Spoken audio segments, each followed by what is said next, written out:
നമസ്കാരം സുഹൃത്തുക്കളെ. കഴിഞ്ഞ നാളിൽ എനിക്കുണ്ടായ ഒരു അനുഭവമാണ് ഞാൻ ഇവിടെ പറയാൻ പോകുന്നത്. ഈ അനുഭവം കേൾക്കേണ്ടവര് ജൂതനെ ഈ ഭൂമിയിൽ നിന്ന് ഉന്മൂലനം ചെയ്യണം എന്ന് ആഗ്രഹിക്കുന്ന ആരും ഈ വീഡിയോ ഒന്ന് കാണണം, കേൾക്കണം. ഞാൻ പറയുന്നത് കഴിഞ്ഞ മാസം ന്യൂയോർക്കിൽ വെച്ചൊരു വെഞ്ചർ ക്യാപിറ്റലിസ്റ്റ് സമ്മിറ്റ്, അതായത് വെഞ്ചർ ക്യാപിറ്റലിസ്റ്റ് എന്ന് പറഞ്ഞാൽ ഏതെങ്കിലും മേഖലയിൽ അത് സ്റ്റാർട്ടപ്പ് എന്തോ ആയിക്കോട്ടെ, അത് സോഫ്റ്റ്വെയർ ആയാലും ആയാലും മെഡിസിൻ ഫീൽഡ് ആയാലും സ്റ്റാർട്ടപ്പ് കമ്പനികളിൽ ഏർലി ആയിട്ട് അതിന്റെ സാധ്യത പൊട്ടൻഷ്യൽ കണ്ടെത്തിയിട്ട് അതിൽ ഇൻവെസ്റ്റ് ചെയ്യുന്ന ഒരു കൂട്ടം ആളുകൾക്ക് പറയുന്ന വെഞ്ചർ ക്യാപിറ്റലിസ്റ്റ് കമ്പനികൾ.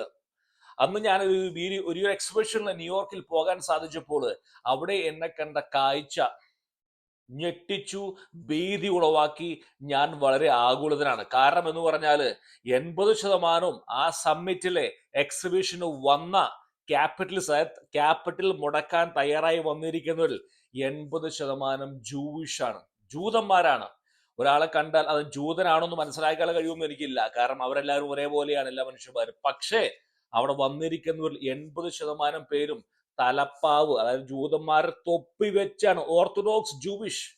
ഞെട്ടിപ്പോയി ഞാൻ, സത്യം പറഞ്ഞാൽ. അതായത് 80% അമേരിക്കയിലെ ന്യൂയോർക്കിലെ ഏത് മേഖലയിലെ സ്റ്റാർട്ടപ്പ് എടുത്താലും അതിൽ പണം മുടക്കാൻ തയ്യാറായി വന്നിരിക്കുന്നത് ജൂതനാട്, ജൂതൻ.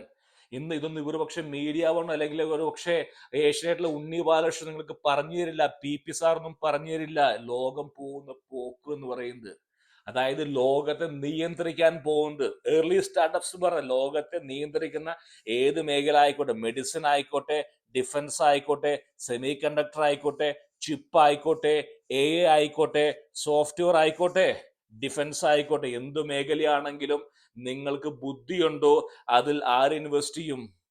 ജൂതൻ ഇൻവെസ്റ്റ് ചെയ്യും. കാലം നിങ്ങൾ ചിന്തിക്കുന്ന പോലെയല്ല സുഹൃത്തുക്കളെ. ഒരു പക്ഷേ ഇപ്പോൾ ഇതിനടിയിൽ വന്ന് എന്നെ അസഭ്യം പറയാമോന്ന് വീഡിയോസ് പോലും ഈ പ്ലാറ്റ്ഫോം പോലും നിങ്ങൾക്ക് തന്നിരിക്കുന്നത് ജൂതനാണ്. യൂട്യൂബിന്റെ പാരന്റ് കമ്പനിയായിട്ടുള്ള ഗൂഗിൾ ഓൺ ചെയ്തിരിക്കുന്നത് അല്ലെങ്കിൽ ഫൗണ്ടർ ആയിരിക്കുന്നത് സെർഗേവ് എന്ന് പറയുന്നത് ജൂതനാണ്. യൂട്യൂബിന്റെ സിഇഒ എന്ന് പറഞ്ഞിരുന്നത് ജൂതനാണ്. അതുകൊണ്ട് മനസ്സിലാക്കുക എന്ന് പറയുന്നത് പ്ലാറ്റ്ഫോം പോലും നിങ്ങൾക്ക് എന്തും പറയാം. നിങ്ങളും ഞാനും കുറിക്കുന്ന ഓരോ കമന്റും കൊണ്ട് കോടികൾ വാഴുന്ന ജൂതനാണ് ദിസ് ടേണിങ്. ഇത് ശരിക്കും പറഞ്ഞാൽ ഞാൻ ഭീതി എന്ന് പറയുന്നത് എല്ലാ ടെക് ഇൻഡസ്ട്രിയും, അതായത് ഡിഫൻസും അഗ്രികൾച്ചറും പിന്നെ എയും സോഫ്റ്റ്വെയറും ചിപ്പും എല്ലാം ഒരു കൂട്ടം ആളുകളിലേക്ക് പോകുന്നതിൽ ഞാനും ഭീതി ഉളവാകുന്ന വ്യക്തിയാണ്. എനിക്കും ആകുലത ഉണ്ട്. യഥാർത്ഥ കാരണം എന്ന് പറയുന്നത് ഈ പറയുന്ന ഇസ്രായേല് ഒരു വലിയ ടെക് ഹൗസ്, പവർ ഹൗസ് ആകുന്ന രാജ്യമല്ല ഒരിക്കലും. ലോകത്തിലെ ഏറ്റവും വലിയ ടെക് പവർ ഹൗസ് ഏതാണ്? അമേരിക്ക. അമേരിക്കയിലെ സിലിക്കൺ വാലി, സാൻ ഫ്രാൻസിസ്കോ, അത് കഴിഞ്ഞ ന്യൂയോർക്ക്, പിന്നെ ലണ്ടൻ, ജപ്പാൻ, ഇതൊക്കെയാണ് വലിയ tech power house. Tel Aviv ഒരിക്കലും ആകാൻ പാടില്ലാത്ത രാജ്യമല്ല. കാരണം ചെറിയൊരു രാജ്യം, എണ്ണമില്ല, വെള്ളമില്ല, എണ്ണയില്ല, ചുറ്റും ശത്രുക്കൾ, ജനിച്ച ദിവസം മുഴുവൻ യുദ്ധം, എന്നിട്ടും ഡെസേർട്ടിലെ സിലിക്കൺ വാലി ആയി മാറിയിരിക്കുകയാണ്. എന്തുകൊണ്ട്? അവിടുന്നാണ് കടന്നു വരികയാണ് ഏറ്റവും വലിയ ക്യാപിറ്റൽ ഇൻവെസ്റ്റേഴ്സ്, ഏറ്റവും വലിയ കമ്പനീസ്. അതായത് 300-ലധികം കമ്പനികളുടെ റിസർച്ച് ആൻഡ് ഡെവലപ്മെന്റ്, ആപ്പിൾ ആയാലും മൈക്രോസോഫ്റ്റ് ആയാലും ഇന്റൽ ആയാലും എൻവിഡിയ ആയാലും എല്ലാവരുടെയും ഗ്ലോബൽ ജയന്റിന്റെ R&D സെന്റർ. എന്തുകൊണ്ട് അവിടെ ഏറ്റവും കൂടുതൽ ക്യാപിറ്റൽ സ്റ്റാർട്ടപ്സ് വരികയാണ്? സൈബർ സെക്യൂരിറ്റി, AI, അഗ്രികൾച്ചർ, എന്ത് ടെക്നോളജി എടുത്താൽ പോലും, മെഡിക്കൽ ആയാലും പോലും. ഇതിപ്പോ നമ്മൾ വേറെ ചിന്തിക്കുന്ന വെച്ചാൽ അമേരിക്കൻ നാസ്ഡാക്കിലെ ഏറ്റവും കൂടുതൽ ഇസ്രായേലി കമ്പനീസ് ലിസ്റ്റ് ആയിരിക്കുന്നത്, യൂറോപ്യൻ കമ്പനീസ് അടുത്ത് പോലുമില്ല. എങ്ങനെ സാധിക്കുന്നു? 9.5 മില്യൺ ജനസംഖ്യ മാത്രമുള്ള ദേശത്ത് ഏകദേശം 7,000-ഓളം സ്റ്റാർട്ടപ്പുകൾ. ടെൽ അവീവ് ഒരു സ്റ്റാർട്ടപ്പ് ഹബ്ബായി മാറുകയാണ് സുഹൃത്തുക്കളെ. ദാവൂദ് പറഞ്ഞു തരില്ല, ഇത് നിങ്ങൾ കാണുന്ന യോഗമല്ല.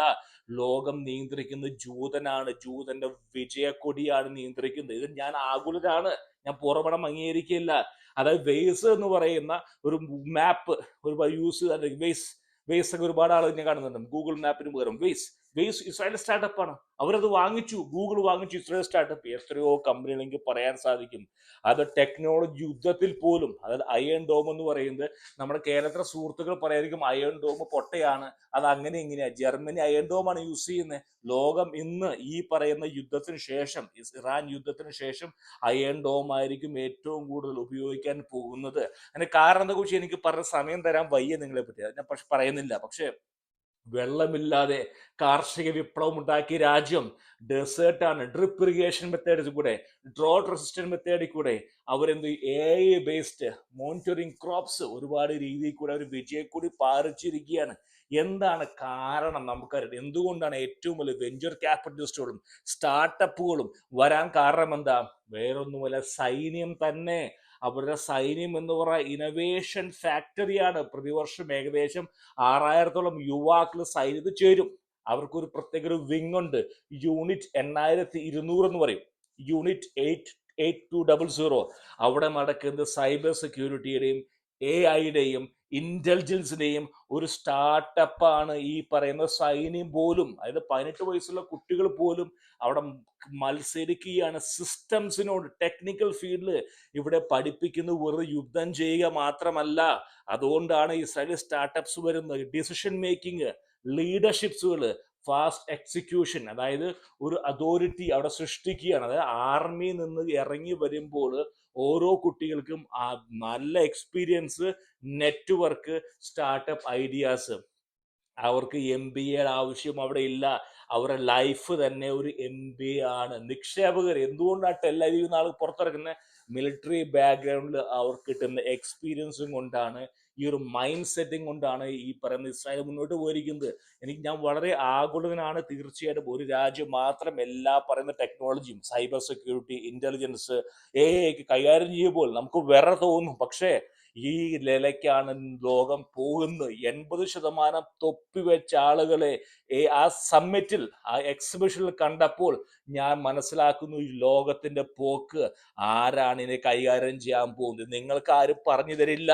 നിങ്ങൾക്ക് ഒരു പക്ഷെ പറഞ്ഞു തരുന്നവർ ഒരു പക്ഷെ മണ്ടന്മാരാക്കി. എന്റെ കണ്ണുകൾ കൊണ്ട് കണ്ട കാഴ്ചയാണ് ഞാൻ നിങ്ങൾക്ക് പറഞ്ഞു തരുന്നത്. നുണ പറഞ്ഞ് 10 വ്യൂസ് വാങ്ങാൻ വേണ്ടിയുള്ള ഉദ്ദേശമല്ല ഇത്.